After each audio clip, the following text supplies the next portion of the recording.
Hey everyone, welcome back to Inner Peace, Better Health.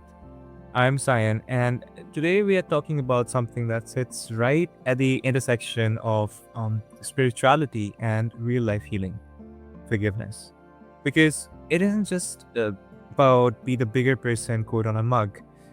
It's a nervous system decision. It's an energetic reset, and it's also the moment that you stop letting the past run your body like a background app, draining your battery. This episode explores forgiveness as a radical act of liberation. My guest today, Shannon Curtis, is here to guide us through what it actually looks like to get um, without bypassing the pain, to heal trauma without pretending it didn't happen, and to reconnect with our higher selves in a way that makes inner peace feel way more accessible. Inner peace isn't found by changing the past, or so that's what I believe. So if you've ever said that, you can forgive that, or you tried it but it still hurts, you are in the right room. So let's get into it. Welcome to the show, Shannon. It's an absolute pleasure to have you here with me today. Thank you so much for having me and giving me a space today to speak on this topic. That means so much to my heart. Likewise, Shannon. I'm equally looking forward to share the space and have a good conversation with you. So, Shannon, I'm really glad that you're here because I think forgiveness is one of those words, right, that people think they understand um, until life actually tests them. And a lot of folks listening to this right now are probably carrying something that they have been told that they should forgive, or they're trying their best to do so, but don't know how to approach that whole concept without betraying themselves. So I want to start by clearing up a big misconception. All right, is that forgiveness is often misunderstood as condoning harm. How do you define true forgiveness? So, the way I define forgiveness is literally forgiveness is forgiving your pain, your anger, your shame back to your perpetrator. And forgetting is for getting your power back.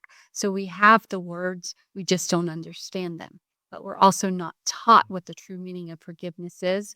And so that has been my understanding, and my passion is to help people not only to understand it, but to walk them through what true forgiveness looks like. And so that is the way I define it is, again, it's for giving it back to your perpetrator and for giving your power back. Oh, I love that because for me, it really, I think, flips this forgiveness perspective from um, I'm letting you off the hook to I'm letting you out of the cage. And that I think hits me on kind of a spiritual and a survival level. So it makes me think about how often people actually say that they're fine while their body is clearly not, right? They're still holding the story, they're holding themselves back. So my end naturally goes to that, where so many people carry trauma without realizing its impact.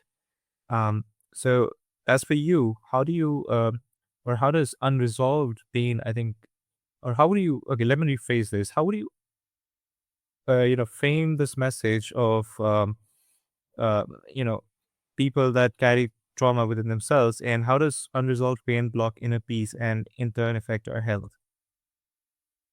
So that's why forgiveness is so important, because when you hold on to that pain and that shame that was done to you, you're literally holding on to it. So your body is holding on to it, and whether you realize it or not. And so what happens is, my understanding is, we're so scared to forgive because we're afraid when we forgive, we're saying it's okay. But that's not what forgiveness is about. It's not saying that I'm okay with what you did. I'm not okay with you holding on to power anymore. And so that's where it's letting go of that anger in your body. It's letting go of that resentment that's built up. It's letting go of that permission slip to say, I'm a victim. So it's okay to do this, this, and this because this happened to me. It's letting go of being justified in hurting somebody else because you've been hurt.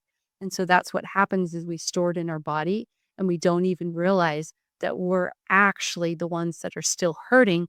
And most likely the Mhm. perpetrator's long gone. They're long gone. They're not Mhm. holding on to that. They passed on their pain to you, but now it's your responsibility to understand the pain and to have the power to release the pain. Oh, totally. And I think that's a very big deal in itself because I think when we don't process that pain, right, it just doesn't disappear. I think it just changes form within ourselves. It can show up as anxiety, overthinking for some, and even in the worst cases, I've seen it turning into some physical symptoms as well, because the body keeps carrying what the mind tries to move past. And at the same time, Shannon, I know some people hear that and wonder, okay, so how do I relate this to the pain without getting stuck in it? And how do you acknowledge what happened without letting it define you? And that feels like the bridge into the work you do around the higher self. So I'm just curious to know about that. Since you guide people reconnect with their higher selves, how does that perspective shift the way we forgive? And also, before that, I think we need to look at how do you define the higher self and how can we reach to that level? Yeah, so the first start is saying it out loud. So the forgiveness method I've come up with is a step work, a 7-step work process to help people come Mm. from that. But the first process is to name it. Is to name it is to find the root of the problem, but you have to feel safe enough to have that space to name it. So first you have to identify, what am I even angry about? What am I holding on to? So many times we don't even realize that. So that's where I come in as intuitive coaches. I'm going to help you identify first and give you a safe space to say it and name it. And then the next step is to feel it. That's how you don't get stuck in it, is you have to feel it. That is the only way to get through something, is to feel it. But again, it's not people's fault. We have just never had that proper way of doing that. So this method I came up with is gently guiding people how to move through the pain to where they can feel safe to do that and know they won't get stuck in it. Because what I found is when that pain comes up, we almost push it down because we're so terrified, it's never gonna go away. So it's easier to stuff it down and numb it. And so when I struggled with my addiction, it's because I was trying to numb my own pain. And then once I let go of that and I realized, oh, as soon as it comes up, I can let it out and I feel way better. So the first one would be to absolutely, you have to name it in order to start the forgiveness process. Hmm. Okay, and this really is the sweet spot of this show for me because it a piece that isn't, disconnected from real life. It's grounded. But Shannon, so direct question to you, based on what you answered previously, can spiritual alignment make forgiveness easier or more sustainable? For me, absolutely. Absolutely. I tell people the reason why I forgive, it is the most selfish thing I can do for myself. I don't forgive because someone tells me I have to. I don't forgive because the Bible or book or somebody. I forgive because it makes me feel good. I have literally sat across from a perpetrator that hurt me, hurt my family, and I said, I forgive you. It had nothing to do with them. I walked away feeling the most powerful I've ever felt because it was me claiming my power back, saying, "You are no longer going to hold space in my life. The shame you put on me as a sexual trauma victim, no longer. I give that back to you. But what I'm taking with me is getting my power back, using my voice. That's one of the steps, is using your voice. That's how we get our power back. That's why spiritually aligned, it feels good. It feels good to forgive because it's not about the person. We have it backwards. We think if we forgive, we're saying it's okay. This is very important for listeners. Forgiving is not saying I accept it. There's a boundary there saying you will not do this to me. But the boundary is, you Right. will not hold power over me anymore. Right. And Shannon, this is the way the words are coming out of you. It just feels so comforting at this point. It changes and this shifting perspective, right? It's so important for an individual that I think it has the ability to change how you breathe or react or move through the day, especially when things are hard and you feel stuck, right? And as we are talking about forgiveness, I keep noticing how often people are willing to extend compassion outward, but sometimes they struggle deeply when it comes to themselves. So I want to go there next, where I want to talk about self forgiveness as a health practice, where breaking cycles of addiction and trauma often require self compassion. So I want to ask you this: how does forgiving yourself differ from forgiving others? Well, you have to know how to forgive yourself first. That's what I tell people. We walk around wanting forgiveness. I made a mistake. Forgive me. We don't do it for ourselves. And so that's what I teach first. And the method is, you have to forgive yourself first. You have to feel worthy enough of that. So when I was 4 and I was sexually molested, I didn't tell. I said nothing happened. So that was the first thing of naming my trauma, was forgiving myself, that 4-year-old self that was too scared to tell. That is me saying, I forgive you that you were just scared. So that lessens. But that is what's so important is in my addiction. I forgive myself. My addiction was a beautiful thing I used. It helped me deal with everyday life why I couldn't deal with the trauma. I didn't have the tools yet. It's okay. I have self-compassion for myself, and so what I try to help people with is don't feel bad if you haven't forgiven your perpetrator yet. You just don't know the way yet. I can help you show that, but it starts with yourself. Of sometimes people get angry that they don't even forgive someone else. It's okay. It starts with you because when you feel worthy of it, then you can give it to somebody else. But if you don't feel worthy of giving Absolutely. forgiveness to yourself, how are you ever going to expect to do it for somebody else? So it starts so much with the self as everything does in this space. It starts with self. Oh, oof, because that thing really resonates with me, what you said, because so many people are genuinely trying to heal themselves. And um, sometimes so, they often, uh, label it as self love. But I think genuinely trying to heal while still bullying themselves internally is the worst thing that they can do. And that constant inner war isn't just exhausting. It's not great for your immune system, I mean, or your sense of peace. So for someone who's in this space right now, Shannon, listening to this podcast, who feels ready to soften that fight, but doesn't know where to start with, I just want to give them that practical advice from you, and you would be the best person to ask this to. So, what's the first step, when someone is ready to start forgiving themselves, but unsure where to begin? Gratitude. Gratitude. Finding a reason to be grateful. I truly believe everything that has happened in my life, down to my molestation, my miscarriages, my addictions, divorce, it all happened for me, not to me, for my soul's evolution. And so you have to be grateful. You have to find that. But if you can't get to that place, start with the daily stuff. Every day, name 3 things you're grateful for. And what happens is we're going to retrain the brain to start finding the good. Because, like I say, Yeah. you're gonna find the good. If you're gonna look for the good, I guarantee you're gonna find good. If you look for the bad, I guarantee you're gonna find the bad. And so it's a choice of what do you look for. And sometimes it can be as simple with the perpetrator. Thank you for showing me who I choose not to be. That can be gratitude.